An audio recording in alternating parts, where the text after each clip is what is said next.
Habari yako Mr. Amon? Sasa habari ya asubuhi bana. Njema, unaendeleaje Mr. Amon? Mimi niko salama kabisa. Leo siku ya Jumapili.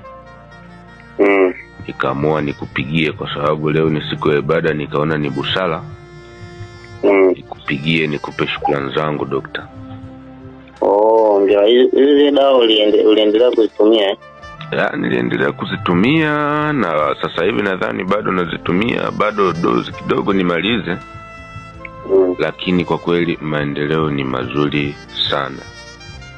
Wow, hongera sana Mr. Amon. Nashukuru sana pia na kushukuru kwa kweli. Mwanzo nilikuwa siamini kabisa kulingana na nilivyozunguka, lakini sasa hivi hata kiwango cha sukari kimeshuka mpaka kiasi kikubwa sana. Kwa kweli jana nimeenda nimepima, nimeshangaa. Ile sukari yako uliniambia ilikuwa ngapi? Sukari yangu ilikuwa 36, yani sasa hivi ilikuwa 36 na jana nimeenda nimepima imeshuka mpaka 6, yani mpaka madaktari wale wameshangaa kwamba imekuaje. Hongera sana. Kweli virutubisho vina maajabu makubwa. Vina maajabu makubwa, yani naamini kwamba vimeletwa na Mungu kwa kweli. Yani sasa hivi niko vizuri, kwanza kichwa kiumi tena, zile ganzi za mara kwa mara siki ganzi yoyote.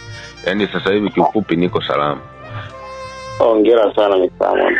Kwa kweli nakushukuru sana. Mungu aendelee kukubariki, wasaidie na wengine Dr. Amos. Unashauri na wagonjwa wa kisukari ambao wanatafuta tiba lakini hawaamini kama anaweza kupona tena? Nina mengi ya kuambia, lakini kwa kifupi tu hebu wasisite moja kwa moja. Yani kama walikuwa nasumbuliwa kama walivyokuwa nasumbuliwa mimi, natamani hata wangekuwepo hapa niwaelekeze. Yani sio la kuuliza. Yani watumie tu virutubisho hivi, watapata matokeo makubwa kama niliyopata mwenyewe, na ushuhuda mkubwa, yani ushuhuda wa moja kwa moja. Hivi virutubisho ndo solution la kila kitu. Hongera sana. Sasa Mr. Amon, ndio naomba shuhuda yako niweze kushare na watu wengine ili kuweza kuhamasisha nao pia waweze kuchukua hatua ya kwanza matibabu. Kwako itakuwa ni sawa?